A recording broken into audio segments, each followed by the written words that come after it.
Hey guys, welcome back to our YouTube channel where we talk about all things Facebook ads. My name is Sydney, and today I just want to show you a quick video on how you can customize the columns inside of your Facebook ad account to analyze the results, what metrics you should be looking at, and then how to actually position those metrics to give you the best idea of how your campaign is performing. So let's dive right in. So I'm inside of a demo Facebook ad account, so you're not gonna see any data here. So the main place that you wanna go to be able to analyze your results is in this row right here. So right now, by default, it just gives us a few metrics, but we're gonna press this little columns thing right over here. And if you have a smaller screen, it might just be these three little lines here.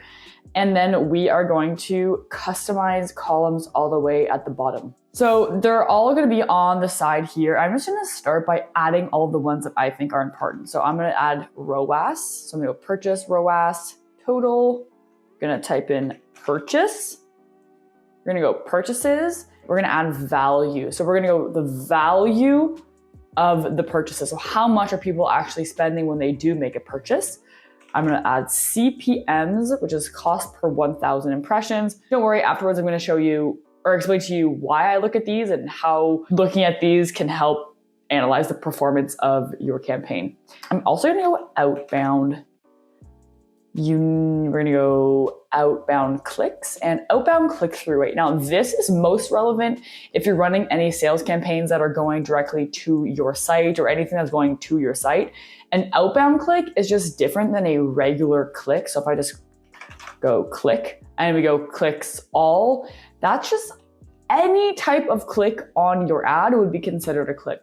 An outbound click is a number of clicks that takes people off of Meta platform. So if you're running traffic to your website, to a landing page, anything that's not on Facebook, this is gonna be a great metric to look at because it's not gonna be any clicks to play your video, any clicks to go see your Facebook or Instagram page, any clicks to go see the comments. So I like that if you're running any sales campaigns that are going outside of Facebook or Instagram. Now, if you're running any on Facebook leads or on Facebook purchases or anything that's on Facebook, you could also look at link clicks.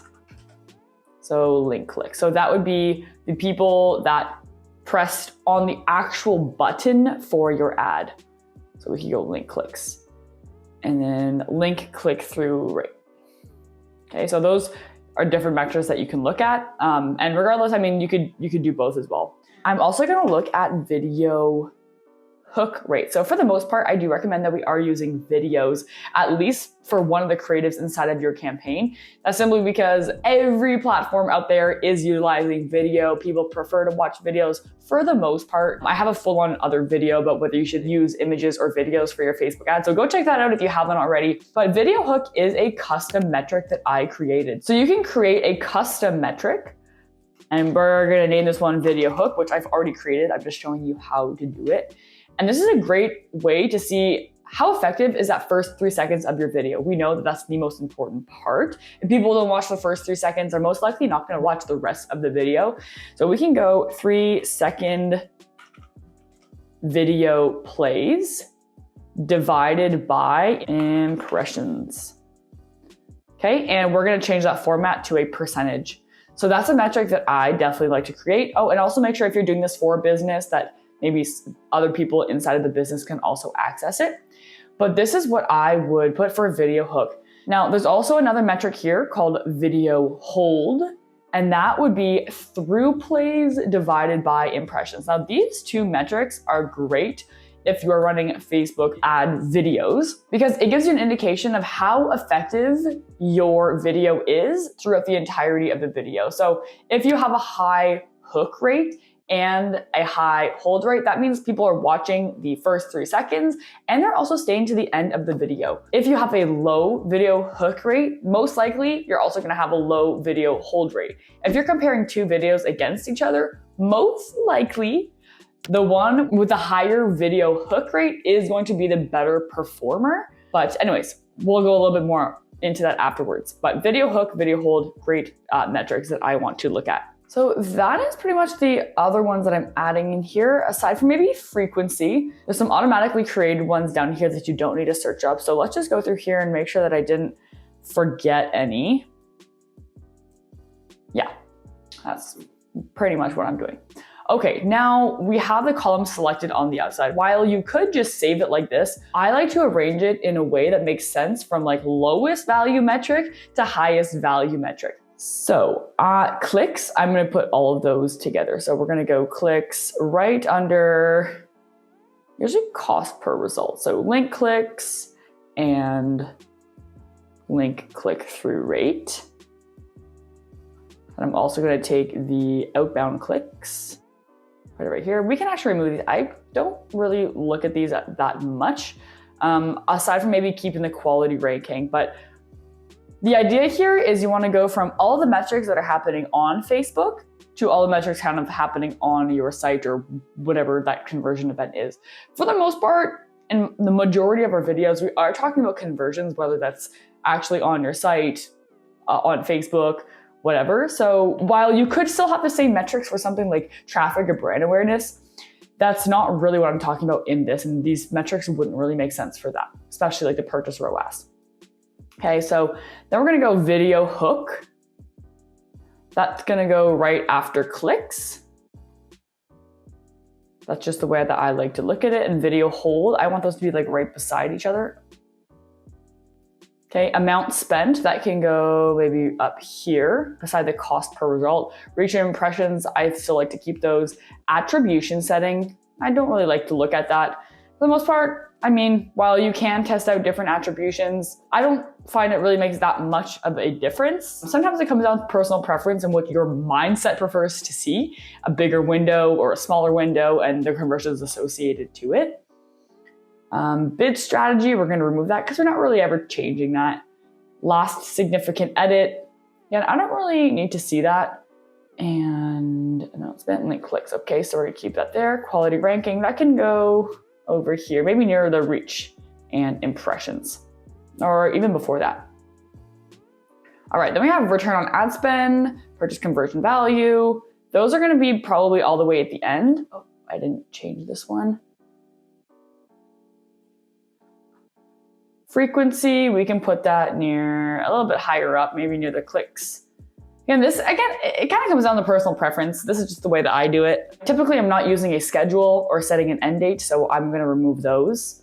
And then cost per 1,000 impressions, I'm gonna put that right near the impressions. Right over here. All right, so we have campaign delivery, ad set name. Yep, that's good.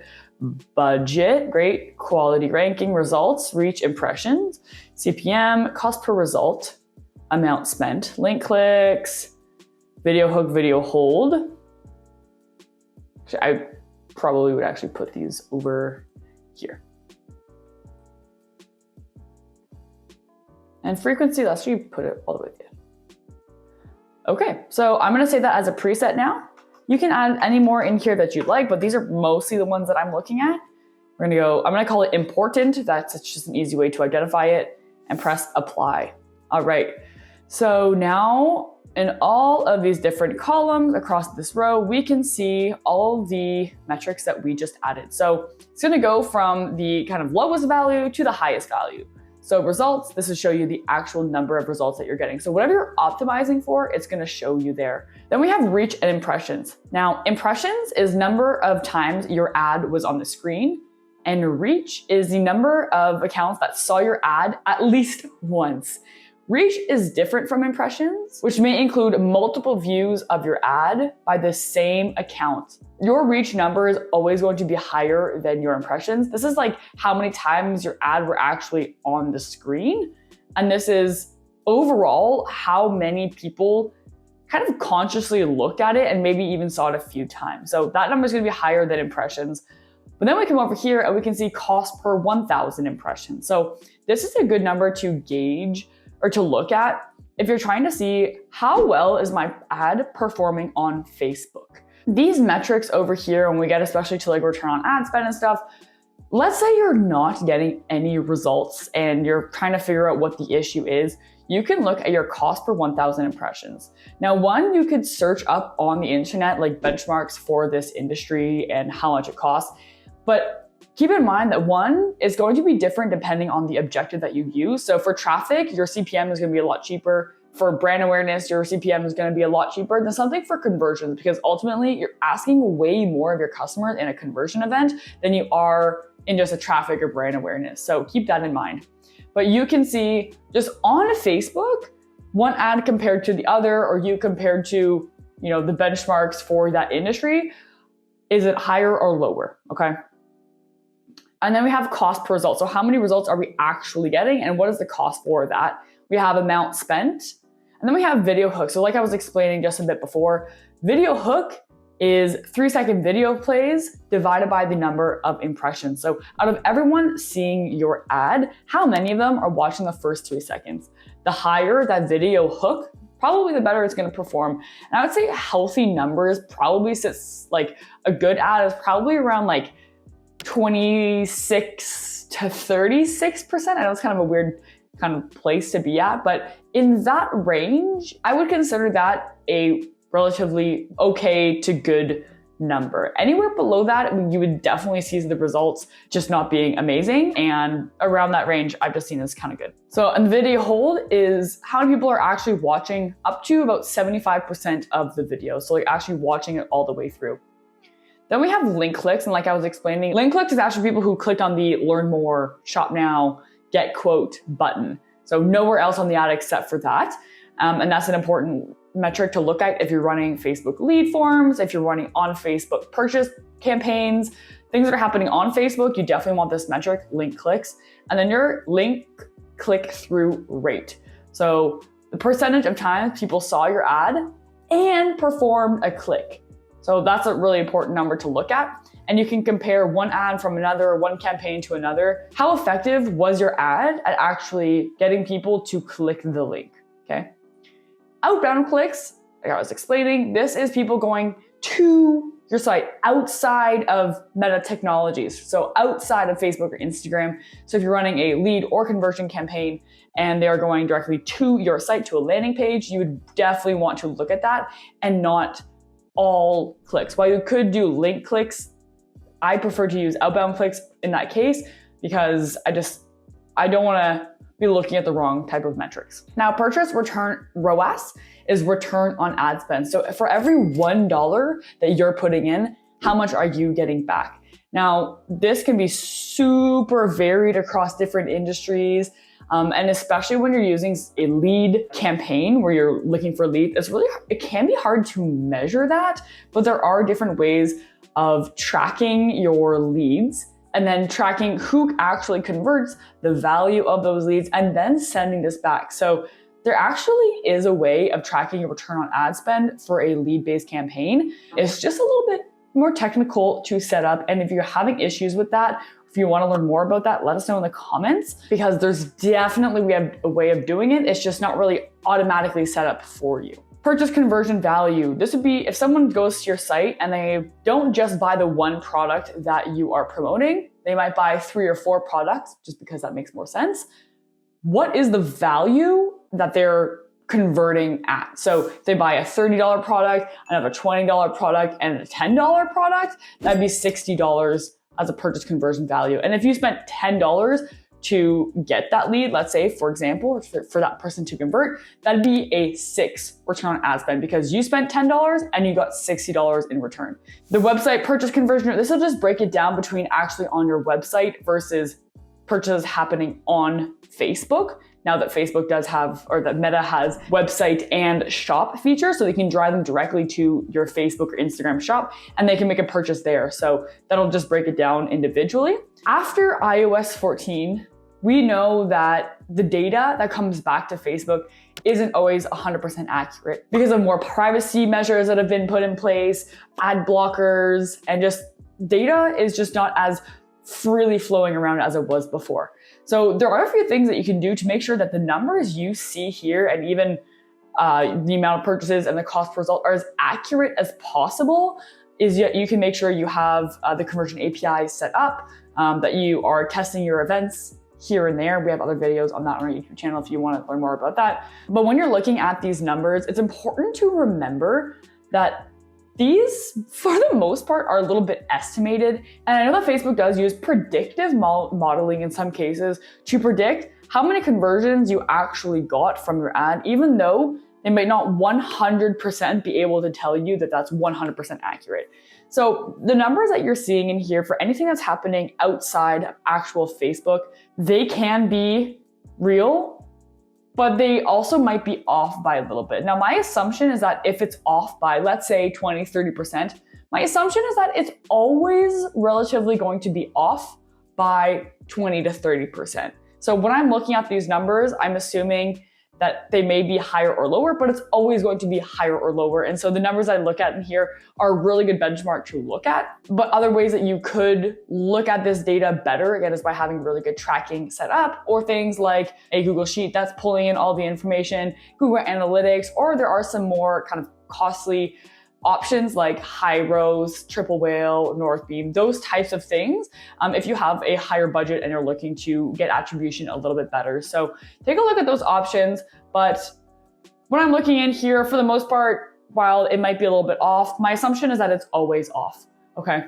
Now, the last thing that we have over here is the frequency. So this is a good metric to see how many times is each person seeing your ad. And you really want to make sure that the frequency is not higher than 2 or 3, really, because at that point you might have ad fatigue that sets in, and that's just not fun for a user. I know when I see an ad multiple times, as long as those ads are really good, it's okay, but you just want to make sure you're not getting that frequency too high, because it's just annoying. Okay, so definitely take a look at the frequency, and if you're getting upwards of like 3, then you definitely want to make sure you switch out your ads. Now, a little bit about how I'm looking at campaign, ad sets, and ads.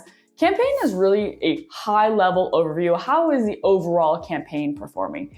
Now, if you click in to your campaign, it'll bring you to ad sets. So you might have 1 or 2 ad sets here. I really wouldn't recommend more than that within a campaign on at once. In that ad set, if you click into it, you will have your ads. So at the ad set level, again, these are probably going to be relatively similar to your campaign metrics, unless you have more than one running. But for the most part, the main metrics that I will be looking at is actually at the ad level and each individual ad, because you are most likely going to be analyzing and adjusting based on each ad's performance. So let's say, for example, you have 3 ads in here and one is just really not doing well. You can turn off that single ad, but only turn it off based on the metrics at the end here, like things actually happening on your website or your conversion event, but also based on these numbers as well. So you're gonna see the cost per result probably be a lot higher. A really good indication is the amount spent. So if you see one ad is getting a lot more spend than the other, it's most likely because Facebook thought that, or just thinks it has more potential and that it would perform better compared to the other one. So definitely take a look at that. And then one last thing that I definitely like to look at in here is the breakdown feature, which unfortunately it's not always available, and sometimes it is and sometimes it isn't. Now, to make sure that 100% you would get this breakdown feature, you would need to make sure that you turn on your dynamic creative toggle inside of your ad set settings. Now, right now, because we don't have any actual ads in here, that feature isn't here, but there's a last little section that will show up here called by dynamic creative element. And when you go into that, you can break it down by the text, which is the primary text, the headline, and the image or video, depending on like if you're actually using a dynamic creative campaign. But the main thing that I love looking at in the dynamic creative breakdown feature is the text and the headline.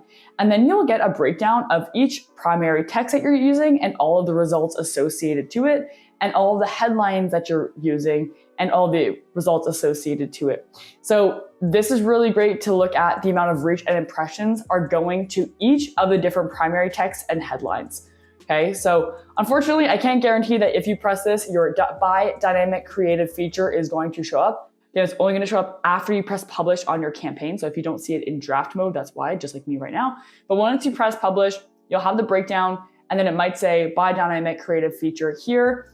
And then you can do primary text, headline, and it'll show you all the primary text here, and then all the headlines and all the results. So I love this feature. And what I would do is that for the next test or the next ad that I'm gonna launch, I would take the best performing primary text and headline and make 2 new variations to test out in my ad and then see how well that performs against the original one that was the best performer. So I really like this feature. I don't know why it's available in some and it isn't in others. I know for a while it went away completely and then it came back. So I don't actually know why that is, but I'm hoping it's coming back into everyone's account. And I think one of the main reasons it will or isn't there is based on the amount that you're spending. So take a look. Again, I can't guarantee that, but it's really fun to be able to see. And if you do want to use it, click dynamic creative feature. I also have another video about dynamic creatives and how you can utilize that for your campaign. But those are really the main metrics that I'm looking at inside my columns.